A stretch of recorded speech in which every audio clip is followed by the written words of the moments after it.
mga kalinga! Welcome back to my YouTube channel. Magandang araw po sa lahat. Sa amanda ko kayo ng mundo, naroroon ngayon. At ito nga guys, no, panibagong reaction tayo mga kalingap dito kay Kalingap, tag dito, Kalingap Jomar. At ayun nga, no, sa kanyang live, nasabi niya dyan mga kalingap na talagang sa Visayas region daw ay hindi pa siya nakakapunta. So, dito nga nasabi niya na talagang gustong-gusto niya pong pumunta doon. So, ayan, bago natin simulan guys, mga kalingap, ang reaction ko na to sa live ni Kalingap Jomar. Shoutout muna tayo sa ating founder, Kuya Bal Santos Matubang, Ate Edna Vlogs at Kalingap Rab, at sa lahat po ng mga nasa landing pad, Ambassador, Deputy at mga Kalingap Scouters, mega love shoutout po sa inyong lahat. At sa mga kapwa ko po OFW na walang sawang sumusuporta po sa aking YouTube channel, at sa mga nasa Pilipinas po, shoutout po sa lahat. At yung mga kasamahan ko pong reactor, Team Bios, Karipa, at sa iba pang mga reactor po na nandito po sa Team Kalingap, mega love shoutout po sa lahat. At ayun nga guys, no, mga Kalingap, may clip video po ako na nakuha dito kay Kalingap Jomar. At dyan din po, no, hindi ko na po nakuha yan. Nag-advise din po siya dyan about dito kay Kalingap Mikoy, no. Siguro sa isang araw natin yan re-reactionan mga Kalingap tungkol po sa mga basher ni Mikoy. So ayan guys, panoorin natin mga Kalingap yung nakuha ko pong clip video dito kay Kalingap Jomar. Davao po ang Samal Island, maganda po dyan Papa Joms. Talaga po, may salamat po. Actually po guys, di pa kasi ako guys nakakapuntang Visayas or Davao or Mindanao area. Dito pa lang po tayo guys nakaikot-ikot sa Luzon. Pero hopefully po makapunta po tayong Visayas or Mindanao. Opo. Guys, no, talaga naman mga Kalingap, sa dait lang talaga siya tawag dito, nagsimulang mag-charity vlog kasi nga di ba nandiyan po ang Team Kalingap, sila Kuya Bal, Kalingap Rab, diyan po siya nagsimula, no, si Kalingap Jomar sa pagcha-charity. Dati po ay isa po siyang ahente ng mga sasakyan, at doon nga nakilala din siya nila Kalingap Rab at ni Kuya Bal. At the same time, isa po rin siya sa mga kaibigan ni Kalingap Rab, no.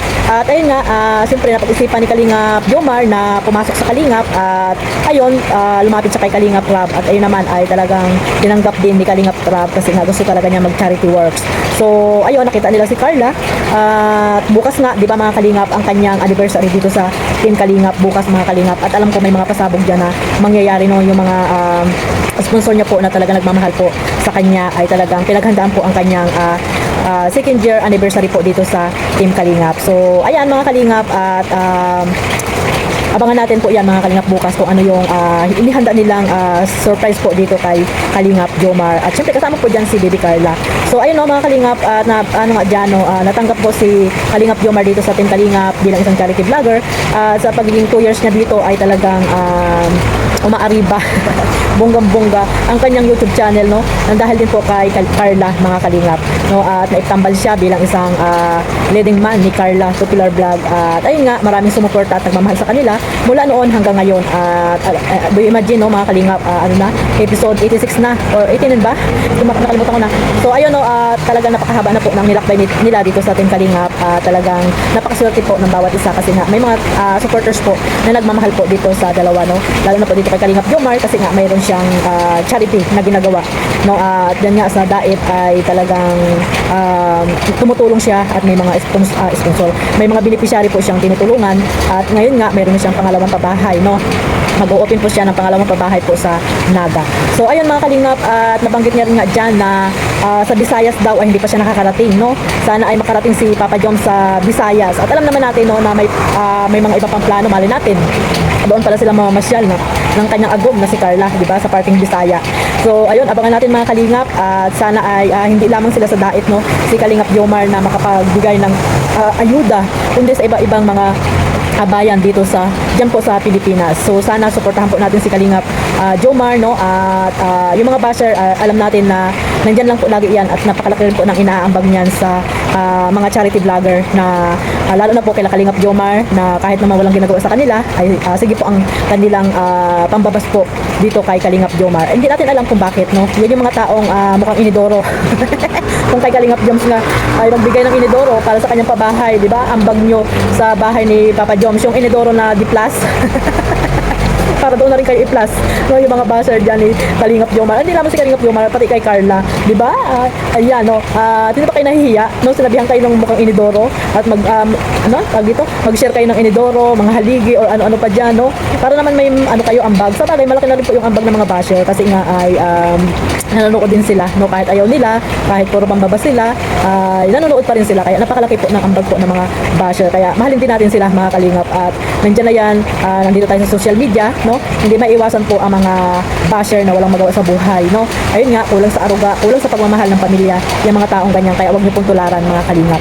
So ayun mga kalingap, at ito lang po ang aking maikling reaction dito kay Kalingap Joms. Sana supportahan po natin silang dalawa ni Carla Popular Vlog, no, may ano po si Carla channel, sana supportahan po natin sila, lalo na po si Kalingap Jomar kasi po may mga charity ano po siya, may mga charity siyang ginagawa at may mga beneficiary. At ngayon nga, no, paparating po yung kanyang pangalawang tawag dito, pangalawang pabahay po dito sa Naga, no, kay Ate Macy.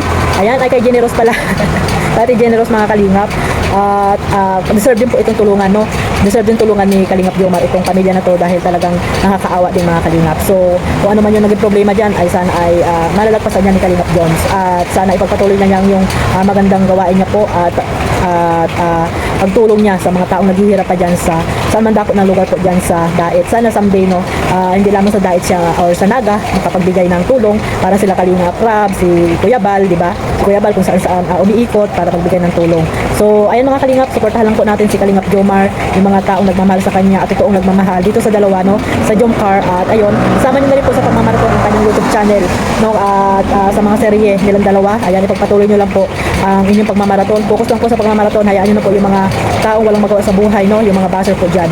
So hanggang dito na lang po mga kalingap. God bless us all. Mabuhay po ang Team Kalingap. Maraming salamat po sa suporta ninyo sa aking maliit na YouTube channel, Kalingap Maymay. At sa mga bago ko pong subscriber, maraming salamat po sa inyong lahat. God bless us all. Mabuhay po ang Team Kalingap. Bye-bye.